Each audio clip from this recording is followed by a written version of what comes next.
আপনার কবুতরের ঘরে যদি সাপ অথবা গুই সাপ ঢুকে যায় তাহলে আপনি কি করবেন? এখন তো বর্ষার সিজন, এখন সাপ আরো বেশি আসবে। তো আমি আজকে আপনাদেরকে এটাই দেখাবো যে আমি কি করি, কি টেকনিক করি। আপনারা ধৈর্য ধারণ করে পূর্ণ ভিডিওটি আপনারা দেখতে থাকুন। এই সাপ আর গুই সাপের জ্বালায় আমি মনে করেন যে একেবারে অত্যক্ত হয়ে গেছি। এর আগের দিন দেখছিলাম এই যে এই জায়গাটার মধ্যে সাপ শুয়ে রইছে, আমি আয়সা দেখা ফেলাইছি। এরপরে কালকে দেখলাম যে ওই উপর দিয়া আইসা এরা খুবের মধ্যে আইসা নামছে, নাইমা এই খুবের পিছনে গিয়া বসে রয়েছে গুই সাপ। তো এগুলো প্রতিরোধ করতে আমি একটা মেডিসিন আমি ক্রয় করে এনেছি। এই মেডিসিনটা আমি আপনাদেরকে দেখাবো এবং কিভাবে এটা আপনারা কোন জায়গার মধ্যে রাখবেন এবং এর ব্যবহার বিধিগুলো আমি আজকে আপনাদেরকে দেখাবো। এই সেই কাঙ্ক্ষিত জিনিস, যে জিনিস দিয়ে আমি সাপ এবং গুই সাপ তাড়াবো। দেখেন জিনিসটা।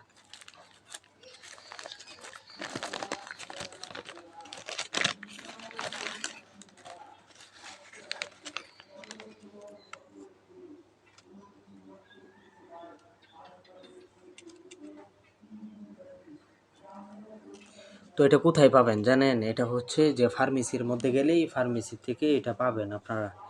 আর আমি এটা দুই ভাগে ভাগ করে নিব, যেহেতু আমি একটা এনেছি, ঘরটা মোটামুটি বড়ই আছে। আর একটা কাঁচের শিশি বাস করে তারপর ওই কাঁচের শিশির মধ্যে আমি অর্ধেকখানি দিয়ে তারপর ওইখানে আমি দিব আর কি। এই ওষুধটার নাম হচ্ছে প্যানল। আর এটা হচ্ছে অ্যাসিড জাতীয়, যার কারণে এই কাঁচের শিশির মধ্যে দেওয়া হয়। তো এটা আমার কাছ থেকে দাম নিয়েছে 90 টাকা। তো ওই 90 টাকা গেলে গেছে, কারণ আমার কৈতুরগুলো তো বাঁচাইতে হবে।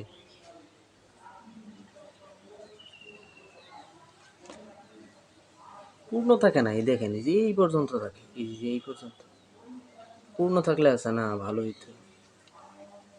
আর এটা ব্যবহার করার সময় আপনার অনেক সতর্ক থাকবেন, কারণ হচ্ছে অ্যাসিড জাতীয়, এটা যদি হাতের মধ্যে পড়ে হাতের মধ্যে পুড়া যাব, সমস্যা হয়ে যাব। যার কারণে একটু সতর্ক থেকে কাজটা করবেন।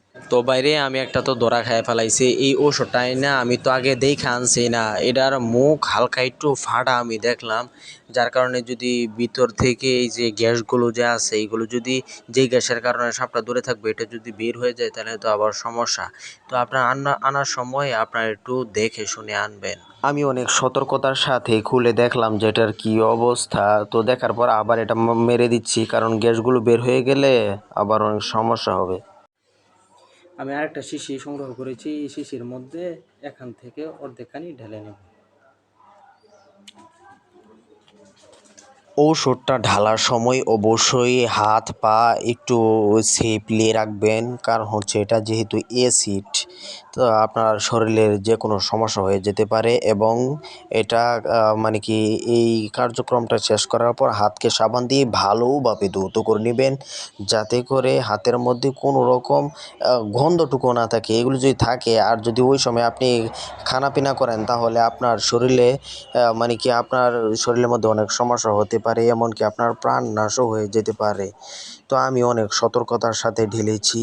এবং এখানে দেখেন হুমাহতে ওষুধ যে দেয়, এগুলো শিশি, কাঁচের একটা শিশি আমি সংগ্রহ করেছি এবং এর মধ্যে অর্ধেক ঢেলে নিয়েছি। দুইটা যেহেতু আলাদা আলাদা রাখবো। শেষা একটা গন্ধ। আমি তখন চিন্তা করলাম যে আমি নিজেই তো টিকতে পারি না, এটার এমন খাচ্ছর একটা গন্ধ। তে সাপ আর মনে করেন যে গুই সাপ এগুলো কীভাবে টিকবে। তো এখানে যেই জিনিসপত্রগুলো লাগানো আছে বোতলের মধ্যে, এগুলো আমি সেফলি একটা পলিথিনের ভিতরে ভরে আমি রেখে দিয়েছি, কারণ এখান থেকে যদি কোনো মুরগি অথবা অন্য কোনো জিনিস আইসা যদি ঠুকুর দেয় তাহলে মারা যেতে পারে, সমস্যা। আমি এখন এই যে এই দুইটা ওষুধকে এই যে নিচে একেবারে নিচে এই কোনার মধ্যে একটা গায়রা দিব। এটার যে একটা গন্ধ, ছেঁচড়া গন্ধ, সাপ কাছে আসবে না। দেখেন এত এত সেফটি দেওয়ার পরেও এটার ভিতরে গুই সাপ সাপ ঢুকে যায়। আর এই সময় অনেক খামারের মধ্যে এমনভাবে আক্রমণ করে।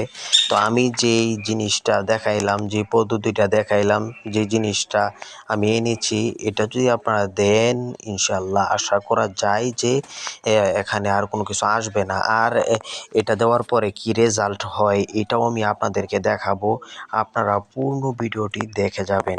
আর অবশ্যই এই দুইটা শিশি যে করেছি, যে দুইটা শিশির মধ্যে যে আলাদা আলাদা করে নিয়েছি, এই দুইটা শিশি আমি মাটির নিচে ঘেরে দেবো আর কি। আর মানে কি বোতলের বেশি অর্ধেক এখানে উপরে বাসায় রাখবেন, মুখটা বাসায় রাখবেন এবং মুখটা খুলে দিবেন। আর কম অর্ধেকখানি নিচে ঘেরে দিবেন যাতে পড়ে না যায়। আর এটা ডাক্তারে যেমন বলল যে এটা অনেক দিন যাবে, আর অনেক দিন পর্যন্ত এখানে সাপ আসতে পারবে না। আমি অনেকগুলো ডাক্তারের কাছে গিয়েছি, তো তারা পরামর্শ দিল যে যেই জায়গা দিয়ে সাপ অথবা গুই সাপ উঠে ওই জায়গার মধ্যে এটা রাখতে হয়। তো আমি এখানে আমার যেই সাইডটা উঠার বেশি সম্ভাবনা থাকে, যেই সাইডটা উঠে এই সাইডে একটা দিলাম, আবার অপর সাইডে আমি আরেকটা বসিয়ে দিয়েছি।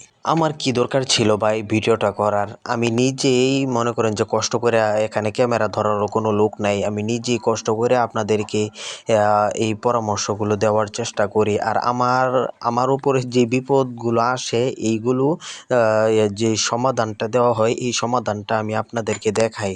সো এরকম ভালো ভালো পরামর্শ ভিত্তিক ভিডিও পেতে আমাদের এই চ্যানেলটি সাবস্ক্রাইব করে যাবেন। আর হ্যাঁ, অবশ্যই আমাদের এই ভিডিও কোয়ালিটি হয়তো ভালো না, মোবাইল দিয়ে ভিডিও করি, তো আপনারা যদি সাপোর্ট করেন তো আশা করা যায় যে ভালো একটি ক্যামেরা নিতে পারবো এবং আপনাদেরকে আরও সুন্দর সুন্দর ভালো ভালো ভিডিও আমি উপহার দিতে পারবো, যা আপনাদের দৈনন্দিন কাজে উপকারে দিবে।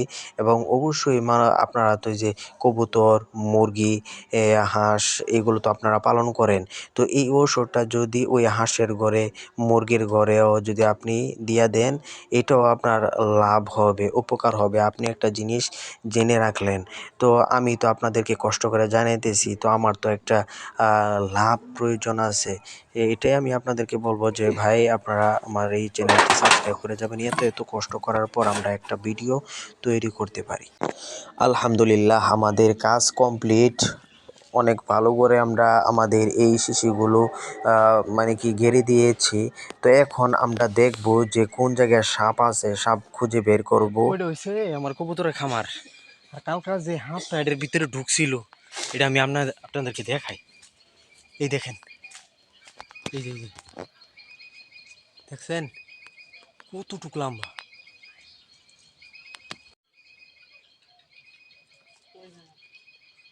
ওই যে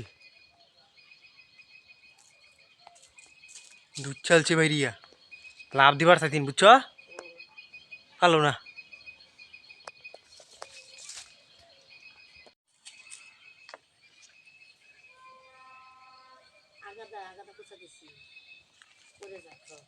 ইয়া হি হি হি হি হি হি হি হি হি হি হি ইয়াহু ইয়াহু। ডিজিটাল কৃষি খামার চ্যানেল কৃষি জগতে দৃষ্টান্ত স্থাপনকারী এক অনন্য পরিবারের নাম কারি রমজান আলী পরিচালিত, মোহাম্মদ আবু বকর সিদ্দিক প্রতিষ্ঠিত ইউটিউব জগতে আলোড়ন সৃষ্টিকারী ইউটিউব চ্যানেল ডিজিটাল কৃষি খামার আলো ছড়িয়ে যাচ্ছে বিশ্বময়।